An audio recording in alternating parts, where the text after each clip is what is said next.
Messed up, bro. You really gonna invite your bro? You really gonna invite your ex to the wedding? We're just free. You really gonna invite your ex to the wedding? Man, I'm not trying to hear none of that, bro. I'm not trying to hear. Please, like we got so many people here. Don't do this to me. How am I messing up your big day? You invited your ex to the wedding, man. I'm not trying to hear none of that, bro. Please don't do it. I'm not trying to hear none of that. I'm not trying to hear none of that. That's crazy.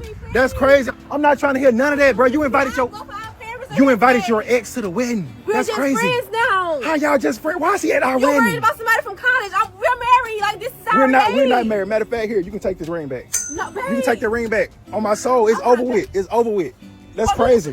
It's over with, bro. It's over with. She wanted him to see what he missed out on, period. She needs to leave him if he is that shallow or insecure. An ex can be a friend. Anyone would have understood his reaction because what she did shows she's not fully over that relationship. Nobody who has truly moved on would feel the need to have someone they once dated at their wedding. There's simply no valid reason for it.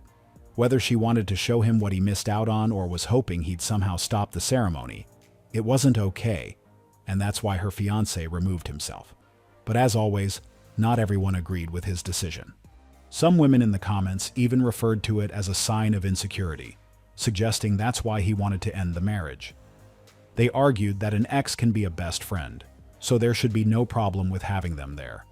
What they don't realize is that he understands how these things work. He knows the only reason she wanted him present is because they still have unresolved issues.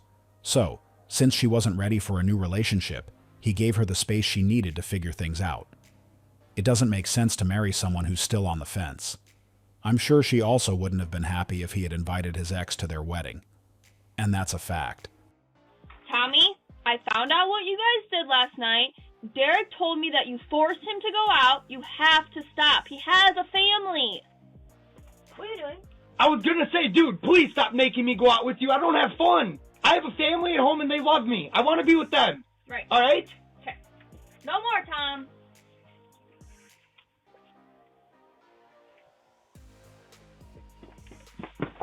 Sorry, let's go out tomorrow night. What else? Tell him lose my number. All right, I don't think he's home. Let's go.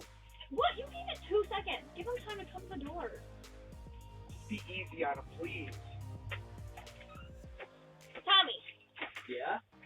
Derek said you forced him to go to the casino last night. He literally lost $1,200. Yeah, I did. I don't like gambling, dude. I like to be at home. I do not like to go out with you all the time. You have to stop making me, please. You gotta stop peer pressuring him to get drunk. You know I'm easily influenced. Ridiculous. Yeah, that was my fault. That was my fault. I'm sorry. Okay. You should be. I didn't. Yeah. Can we get out of here, please? I didn't mean to. Yeah. No more, Tom. No more. No more casino. Yeah. Find something else to do. Find a new hobby.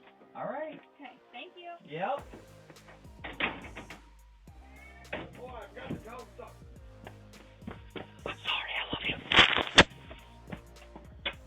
It's an inside joke. I feel bad for Tommy. He took all the blame. This is the kind of guy you can count on anytime, and I think he deserves a drink for how he handled it. That's a friend who understands the real bro code. The assignment was quickly understood and dealt with perfectly. I think no matter what, a powerful man will simp to a woman. Therefore, a woman in every circumstance in life is superior to a man. Okay. I think woman is just a superior gender in general. So what's your type? Tall, strong, dominant. So then wouldn't that be superior to you? Never. Any man, if you make more money than me, if you're stronger than me and you're taller than me, you'll still simp for me every single time. Now imagine what it would be like to be in a relationship with someone who thinks this way. I'm sure it wouldn't be an easy experience, because she clearly shows the traits of someone who has been misled for a long time.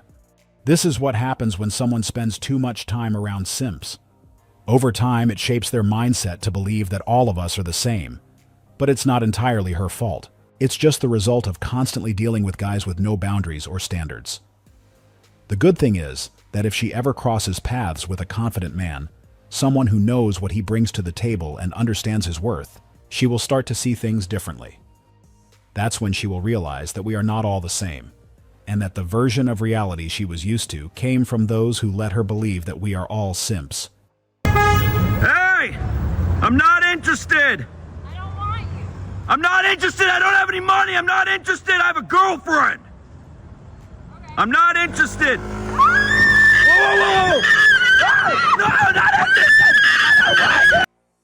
This is a perfect example of what we previously spoke about. There is always a right way to approach someone if you are genuinely interested in starting something.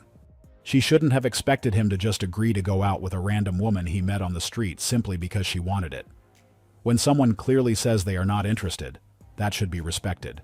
Yet she chased after him like he had no choice in the matter, and that only made things more uncomfortable.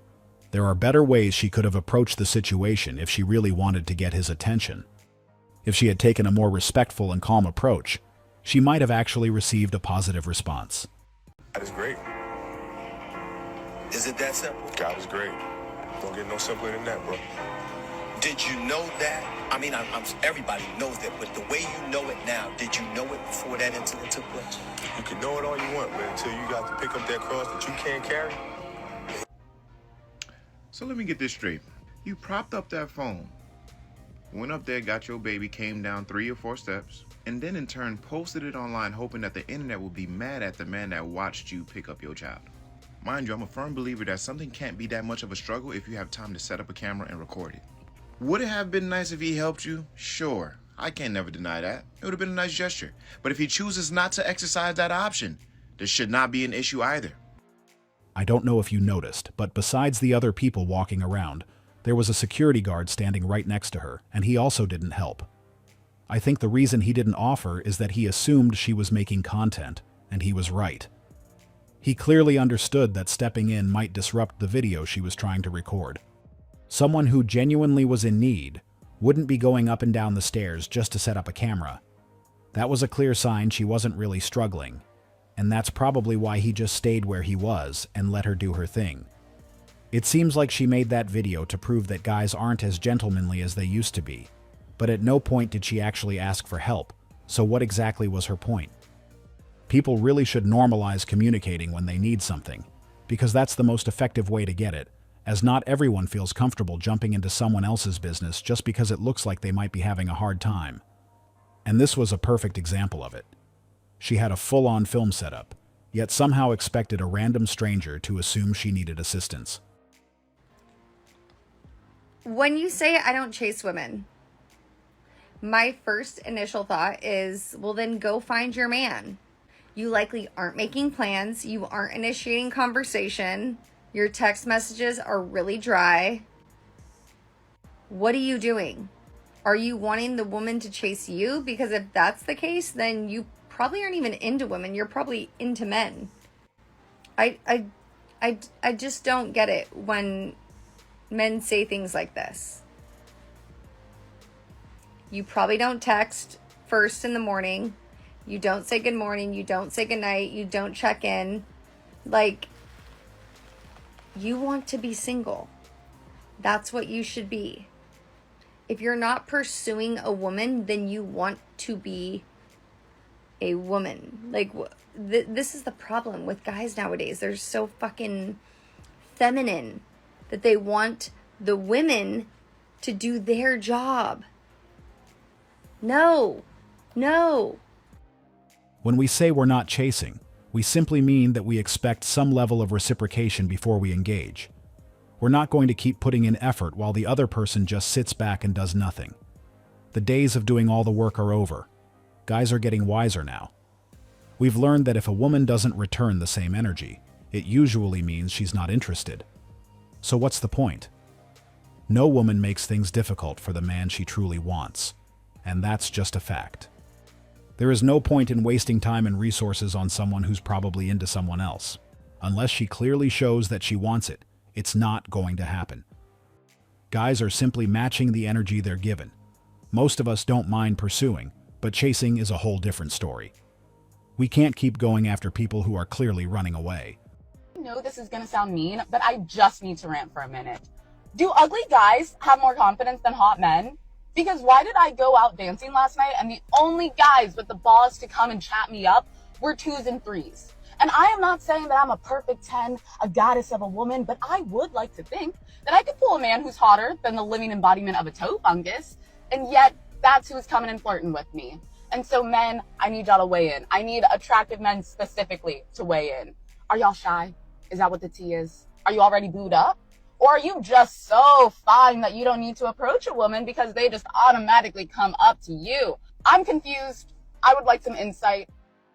This is a perfect example of what happens when people are clueless about where they actually stand in the dating world. She called the guys who approached her 2s and 3s and couldn't understand why they had the confidence to talk to her, considering she sees herself way out of their league.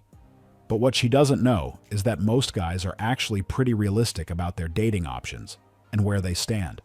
So if those guys felt like she was someone they could approach, chances are they're probably on the same level. A lot of people don't know this, but most guys usually go for women who are more or less within their league. So if she finds that only ugly guys are approaching her, maybe that's something she should reflect on, because for whatever reason, those are the only guys she seems to be attracting, and that says a lot.